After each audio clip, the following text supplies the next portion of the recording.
Hi, I'm Angie Taplin. I'm an adjunct faculty member in leadership at Seton Hall University's Master of Arts in Strategic Communication and Leadership, and an instructor at the University of Wisconsin-Milwaukee's School of Continuing Education. But the reason I'm here to talk to you today is that I'm a certified facilitator for the Leadership Challenge, based on the best-selling curriculum by Jim Kouzes and Barry Posner. Their 5 practices of exemplary leadership provide a framework for the ways we live, love, learn, and lead in service to all. An upcoming video series will talk a little bit more about each of the 5 practices. But for today, I'd like to give you an introduction to the 5 practices, along with the 2 commitments that align with each practice. The first practice is Model the Way. Model the Way starts with finding your voice, knowing your values, knowing what you stand for, knowing what makes you weep and wail or jump for joy.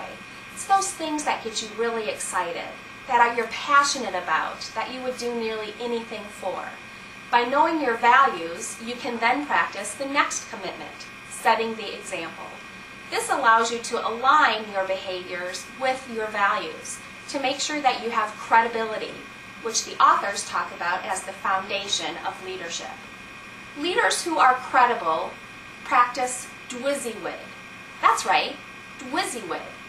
DWIZWID is an acronym for Do What You Say You Will Do. This acronym makes sure that leaders are following their own examples by aligning their behaviors with what they say, with what they promise, with what they make commitments to. So that's the first practice, Model the Way. The next practice is Inspire a Shared Vision. Leaders who are inspiring a shared vision are forward-looking. They're looking beyond the status quo, where we are today and where we can be tomorrow. Once they look ahead, they literally see through the fog of what confusion or chaos might be in front of them. Now, for example, is an excellent time for leaders to help lift the fog for employees or associates or colleagues who are confused about these economic challenges and situations.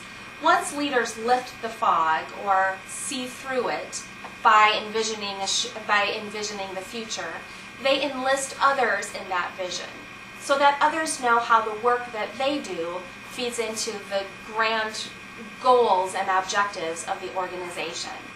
That's inspiring a shared vision. The third practice is Challenge the Process. Challenging the process is about searching for opportunities, perhaps looking beyond what's right in front of us, not limiting ourselves to our silos, to our specific locations or units or departments or services, but looking beyond perhaps even our organization's boundaries for what lies out there. Leaders use outsight.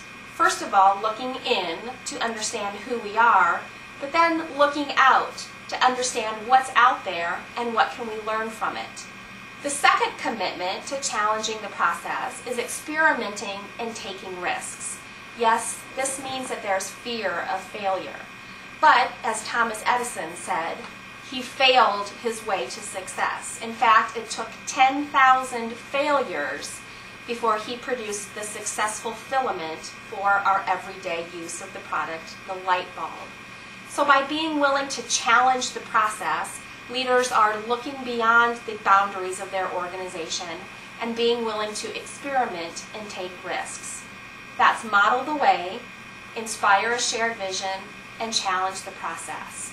The fourth practice is Enable Others to Act.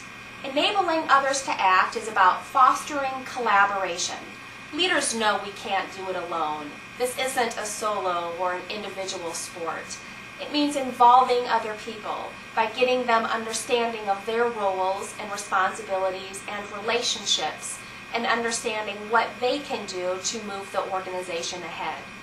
The second commitment to enabling others to act is strengthening others, being willing to give our power away. We've all been in situations where we've felt powerful and also have been in situations when we felt powerless. What we as leaders want to do is give our power away, truly empower others so that we become stronger and as a result our team and our organizations become stronger. The final practice for the 5 practices of exemplary leadership embodies all the others, and that's encourage the heart. Leaders who encourage the heart recognize contributions. They understand what is an example of individual excellence, and they are willing to give more than just pats on the back, but truly exemplify what is it that that individual has done well, so that they can repeat it and do more of getting rewarded for it. Leaders who encourage the heart also celebrate values and victories on both individual and team perspectives. This allows teams and leaders to know what's going well and how can we celebrate as a team when we make progress, not just move toward the end result. It's much like a football analogy. As a team makes progress, we cheer for their first downs. We don't hold off all our applause until they make a touchdown, but we're willing to share the progress and enthusiastically celebrate the milestones along the way. I hope you've enjoyed this look at the 5 practices of exemplary leadership. Model the way, inspire a shared vision, challenge the process, enable others to act, and encourage the heart. As I said, in upcoming video series, we'll talk more about each of these 5 practices. Meanwhile, lead on. You're good.